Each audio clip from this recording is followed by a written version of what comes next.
Walden, by Henry David Thoreau. Chapter 6. Visitors.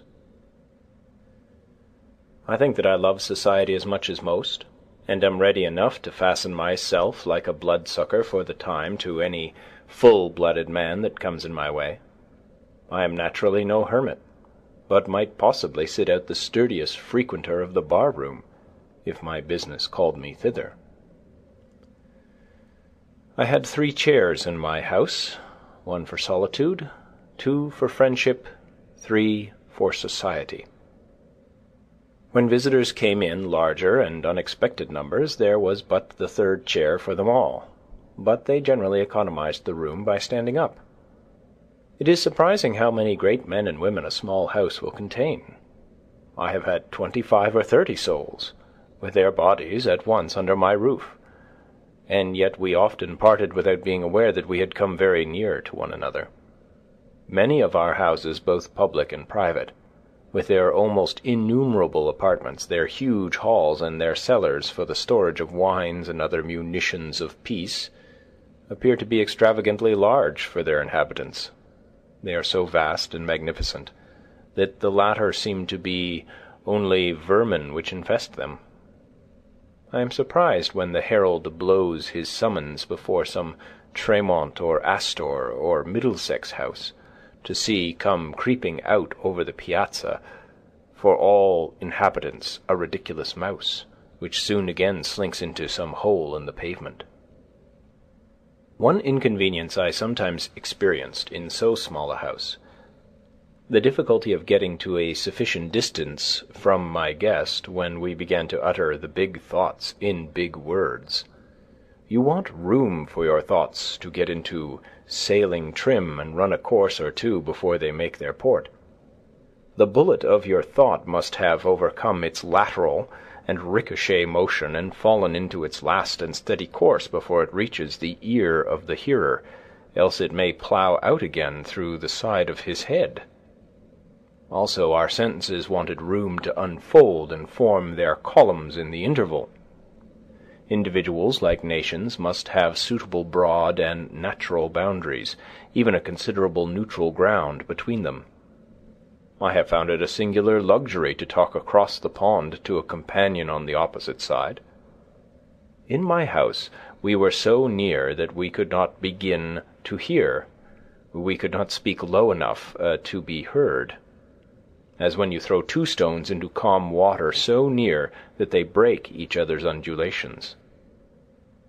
If we are merely loquacious and loud talkers, then we can afford to stand very near together, cheek by jowl, and feel each other's breath.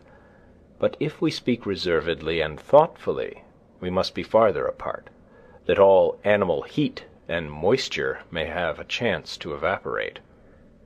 If we would enjoy the most intimate society with that in each of us which is without, or above, being spoken to, we must not only be silent, but commonly so far apart bodily that we cannot possibly hear each other's voice in any case.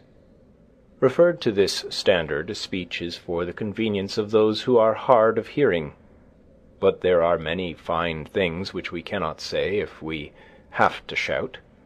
As the conversation began to assume a loftier and grander tone, we gradually shoved our chairs farther apart till they touched the wall in opposite corners, and then commonly there was not room enough.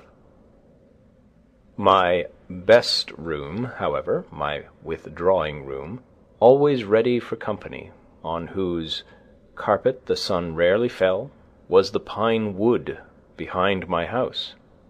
Thither in summer days, when distinguished guests came, I took them, and a priceless domestic swept the floor and dusted the furniture and kept the things in order. If one guest came, he sometimes partook of my frugal meal, and it was no interruption to conversation to be stirring a hasty pudding or watching the rising and maturing of a loaf of bread in the ashes in the meanwhile. But if 20 came and sat in my house, there was nothing said about dinner, though there might be bread enough for 2, more than if eating were a forsaken habit. But we naturally practiced abstinence, and this was never felt to be an offence against hospitality. but the most proper and considerate course. The waste and decay of physical life, which so often needs repair, seemed miraculously retarded in such a case, and the vital vigour stood its ground. I could entertain thus 1,000 as well as 20, and if any ever went away disappointed or hungry from my house when they found me at home, they may depend upon it that I sympathized with them at least.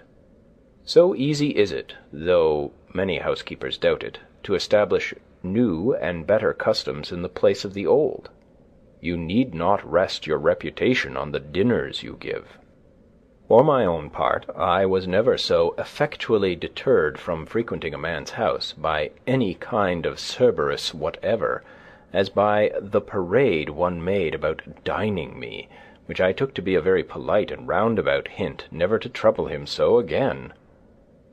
I think I shall never revisit those scenes. I should be proud to have, for the motto of my cabin, those lines of Spenser, which one of my visitors inscribed on a yellow walnut leaf for a card. Arrived there, the little house they fill, ne look for entertainment where none was. Rest is their feast, and all things at their will. The noblest mind the best contentment has. When Winslow, afterward governor of the Plymouth colony, went with a companion on a visit of ceremony to Massasoit on foot through the woods, and arrived tired and hungry at his lodge, they were well received by the king, but nothing was said about eating that day. When the night arrived, to quote their own words, "He laid us on the bed with himself and his wife, they at the one end, and we at the other, it being only planks, laid a foot from the ground, and a thin mat upon them. 2 more of his chief men, for want of room, pressed by and upon us, so that we were worse weary of our lodging than of our journey." At 1 o'clock the next day, Massasoit brought 2 fishes that he had shot, about thrice as big as a bream. These being boiled, there were at least 40 looked for a share in them. The most eat of them. This meal only we had in 2 nights and a day, and had not one of us brought a partridge, we had taken our journey fasting. Fearing that they would be light-headed for want of food and also sleep, owing to the savages' barbarous singing, for they used to sing themselves to sleep, and that they might get home while they had strength to travel, they departed. As for lodging, it is true they were but poorly entertained, though what they found an inconvenience was no doubt intended for an honour. But as far as eating was concerned, I do not see how the Indians could have done better. They had nothing to eat themselves, and they were wiser than to think that apologies could supply the place of food to their guests. So they drew their belts tighter and said nothing about it. Another time, when Winslow visited them, it being a season of plenty with them, there was no deficiency in this respect. As for men, they will hardly fail one anywhere. I had more visitors while I lived in the woods than at any other period in my life. I mean that I had some. I met several there under more favorable circumstances than I could anywhere else. But fewer came to see me on trivial business. In this respect, my company was winnowed by my mere distance from town. I had withdrawn so far within the great ocean of solitude, into which the rivers of society empty, that for the most part, so far as my needs were concerned, only the finest sediment was deposited around me. Beside, there were wafted to me evidences of unexplored and uncultivated continents on the other side. Who should come to my lodge this morning but a true Homeric or Paphlagonian man? He had so suitable and poetic a name that I am sorry I cannot print it here. A Canadian, a wood-chopper and post-maker, who can hole 50 posts in a day, who made his last supper on a woodchuck which his dog caught. He too has heard of Homer, and, if it were not for books, would not know what to do rainy days, though perhaps he has not read one wholly through for many rainy seasons. Some priest who could pronounce the Greek itself taught him to read his verse in the Testament in his native parish far away, and now I must translate to him while he holds the book Achilles' Reproof to Patroclus for his sad countenance. Why are you in tears, Patroclus, like a young girl? Or have you alone heard some news from Phthia? They say that Minucius lives yet, son of Actor, and Peleus lives, son of Aeacus, among the Myrmidons, either of whom, having died, we should greatly grieve. He says, that's good. He has a great bundle of white oak bark under his arm for a sick man gathered this Sunday morning. I suppose there's no harm in going after such a thing today, says he. To him Homer was a great writer, though what his writing was about he did not know. A more simple and natural man it would be hard to find. Vice and disease, which cast such a sombre moral hue over the world, seemed to have hardly any existence for him. He was about 28 years old, and had left Canada and his father's house a dozen years before to work in the States, and earn money to buy a farm with that last, perhaps in his native country.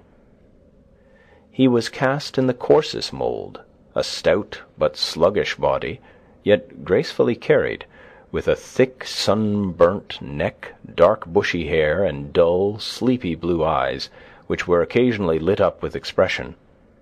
He wore a flat grey cloth cap, a dingy wool-coloured greatcoat, and cowhide boots. He was a great consumer of meat, usually carrying his dinner to his work a couple of miles past my house, for he chopped all summer, in a tin pail, cold meats, often cold woodchucks, and coffee in a stone bottle which dangled by a string from his belt. And sometimes he offered me a drink. He came along early, crossing my bean field, though without anxiety or haste to get to his work, such as Yankees exhibit. He wasn't a-going to hurt himself. He didn't care if he only earned his board. Frequently he would leave his dinner in the bushes when his dog had caught a woodchuck by the way, and go back 1.5 miles to dress it and leave it in the cellar of the house where he boarded, after deliberating first for half an hour whether he could not sink it in the pond safely till nightfall. Loving to dwell long upon these themes, he would say as he went by in the morning, "How thick the pigeons are! If working every day were not my trade, I could get all the meat I should want by hunting pigeons, woodchucks, rabbits, partridges. By gosh, I could get all I should want for a week in one day." He was a skilful chopper, and indulged in some flourishes and ornaments in his art. He cut his trees level and close to the ground, that the sprouts which came up afterward might be more vigorous, and a sled might slide over the stumps, and instead of leaving a whole tree to support his corded wood, he would pare it away to a slender stake or splinter, which you could break off with your hand at last. He interested me because he was so quiet and solitary and so happy withal, a well of good humour and contentment, which overflowed at his eyes. His mirth was without alloy. Sometimes I saw him at his work in the woods, felling trees, and he would greet me with a laugh of inexpressible satisfaction, and a salutation in Canadian French, though he spoke English as well. When I approached him he would suspend his work, and with half-suppressed mirth lie along the trunk of a pine which he had felled, and peeling off the inner bark, roll it up into a ball, and chew it while he laughed and talked. Such an exuberance of animal spirits had he, that he sometimes tumbled down and rolled on the ground with laughter at anything which made him think and tickled him. Looking round upon the trees, he would exclaim, "By George, I can enjoy myself well enough here chopping, I want no better sport."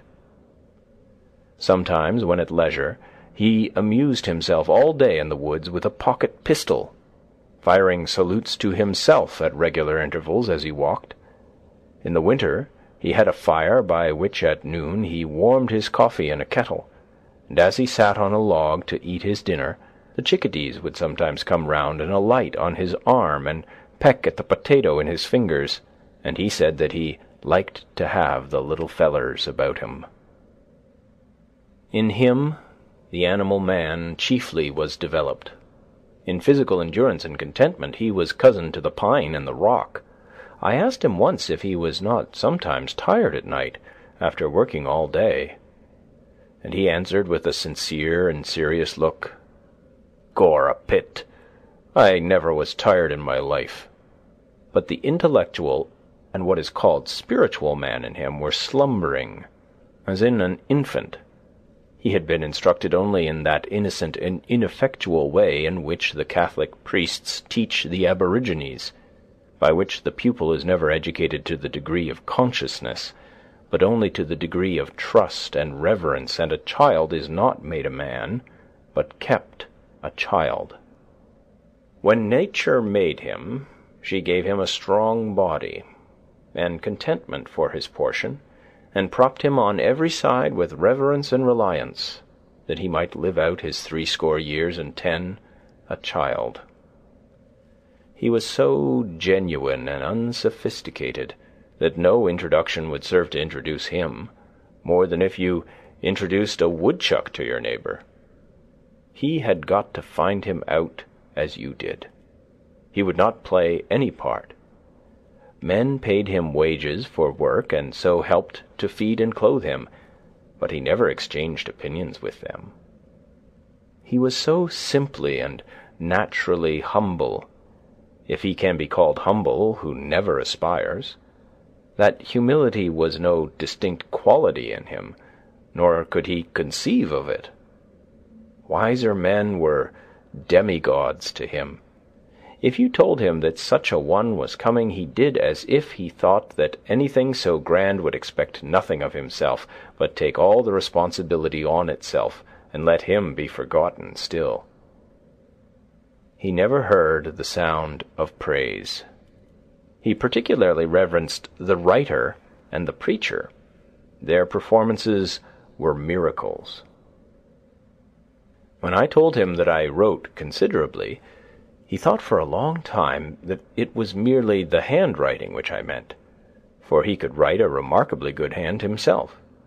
I sometimes found the name of his native parish handsomely written in the snow by the highway, with the proper French accent, and knew that he had passed.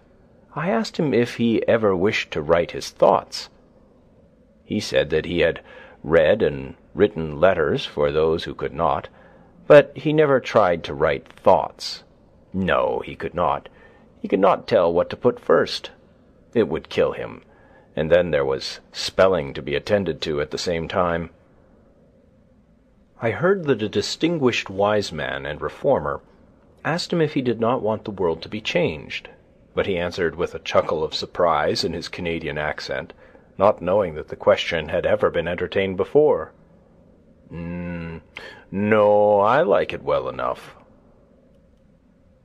It would have suggested many things to a philosopher to have dealings with him. To a stranger he appeared to know nothing of things in general, yet I sometimes saw in him a man whom I had not seen before, and I did not know whether he was as wise as Shakespeare or as simply ignorant as a child, whether to suspect him of a fine poetic consciousness or of stupidity. A townsman told me that when he met him sauntering through the village in his small, close-fitting cap and whistling to himself, he reminded him of a prince in disguise. His only books were an almanac and an arithmetic, in which last he was considerably expert. The former was a sort of cyclopedia to him, which he supposed to contain an abstract of human knowledge, as indeed it does to a considerable extent. I loved to sound him on the various reforms of the day, and he never failed to look at them in the most simple and practical light. He had never heard of such things before. Could he do without factories, I asked. He had worn the home-made Vermont grey, he said, and that was good. Could he dispense with tea and coffee? Does this country afford any beverage beside water? He had soaked hemlock leaves in water and drank it, and thought that was better than water in warm weather. When I asked him if he could do without money, he showed the convenience of money in such a way as to suggest and coincide with the most philosophical accounts of the origin of this institution, and the very derivation of the word pecunia. If an ox were his property, and he wished to get needles and thread at the store, he thought it would be inconvenient and impossible soon to go on mortgaging some portion of the creature each time to that amount. He could defend many institutions better than any philosopher, because in describing them as they concerned him, he gave the true reason for their prevalence, and speculation had not suggested to him any other. At another time, hearing Plato's definition of a man, a biped without feathers, and that one exhibited a cock plucked and called it Plato's man, he thought it an important difference that the knees bent the wrong way. He would sometimes exclaim, "How I love to talk! By George, I could talk all day!" I asked him once, when I had not seen him for many months, if he had got a new idea this summer. "Good Lord," said he, "a man that has to work as I do, if he does not forget the ideas he has had, he will do well. May be the man you hoe with is inclined to race. Then, by Gorry, your mind must be there. You think of weeds." He would sometimes ask me first on such occasions if I had made any improvement. One winter day I asked him if he was always satisfied with himself, wishing to suggest a substitute within him for the priest without, and some higher motive for living. "Satisfied," said he. "Some men are satisfied with one thing and some with another.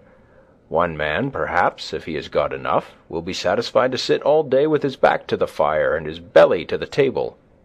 By George!"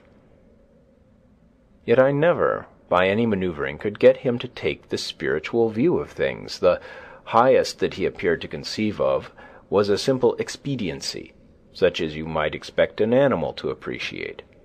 And this, practically, is true of most men. If I suggested any improvement in his mode of life, he merely answered, without expressing any regret, that it was too late. Yet he thoroughly believed in honesty and the like virtues. There was a certain positive originality, however slight, to be detected in him, and I occasionally observed that he was thinking for himself and expressing his own opinion, a phenomenon so rare that I would any day walk 10 miles to observe it, and it amounted to the re-origination of many of the institutions of society. Though he hesitated and perhaps failed to express himself distinctly, he always had a presentable thought behind. Yet his thinking was so primitive and immersed in his animal life that, though more promising than a merely learned man's, it rarely ripened to anything which can be reported. He suggested that there might be men of genius in the lowest grades of life, however permanently humble and illiterate, who take their own view always, or do not pretend to see at all, who are as bottomless even as Walden Pond was thought to be, though they may be dark and muddy. Many a traveller came out of his way to see me in the inside of my house, and as an excuse for calling asked for a glass of water. I told them that I drank at the pond, and pointed thither, offering to lend them a dipper. Far off as I lived, I was not exempted from the annual visitation which occurs, methinks, about the 1st of April, when everybody is on the move, and I had my share of good luck, though there were some curious specimens among my visitors.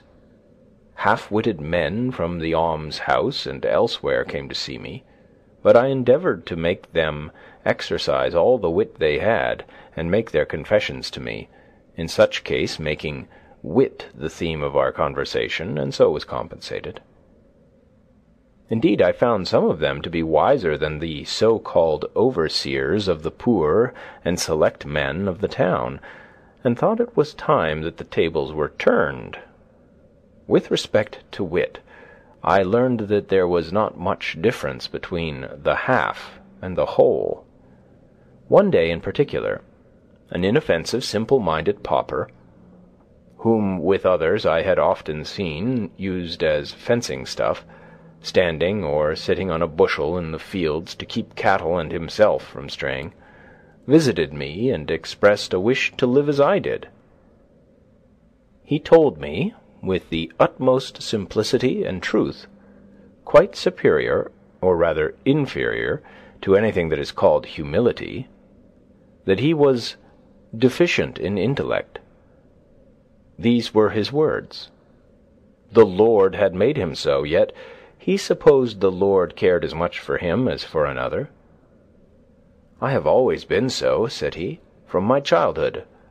I never had much mind. I was not like other children. I'm weak in the head. It was the Lord's will, I suppose." And there he was to prove the truth of his words. He was a metaphysical puzzle to me. I have rarely met a fellow man on such promising ground. It was so simple and sincere, and so true, all that he said, and true enough in proportion as he appeared to humble himself, was he exalted. I did not know at first, but it was the result of a wise policy. It seemed that from such a basis of truth and frankness as the poor weak-headed pauper had laid, our intercourse might go forward to something better than the intercourse of sages. I had some guests from those not reckoned commonly among the town's poor, but who should be, who are among the world's poor. At any rate, guests who appeal not to your hospitality, but to your hospitalality, who earnestly wish to be helped, and preface their appeal with the information that they are resolved, for one thing, never to help themselves. I require of a visitor that he be not actually starving, though he may have the very best appetite in the world, however he got it. Objects of charity are not guests. Men who did not know when their visit had terminated, though I went about my business again, answering them from greater and greater remoteness. Men of almost every degree of wit called on me in the migrating season. Some who had more wits than they knew what to do with, runaway slaves with plantation manners, who listened from time to time like the fox in the fable, as if they heard the hounds baying on their track, and looked at me beseechingly, as much as to say, "O Christian, will you send me back?" One real runaway slave, among the rest, whom I helped to forward toward the North Star, men of one idea, like a hen with one chicken, and that a duckling, men of 1,000 ideas, and unkempt heads, like those hens which are made to take charge of 100 chickens, all in pursuit of one bug, a score of them lost in every morning's dew, and become frizzled and mangy in consequence. Men of ideas instead of legs, a sort of intellectual centipede that made you crawl all over. One man proposed a book in which visitors should write their names, as at the White Mountains, but, alas, I have too good a memory to make that necessary. I could not but notice some of the peculiarities of my visitors. Girls and boys and young women generally seemed glad to be in the woods. They looked in the pond and at the flowers and improved their time.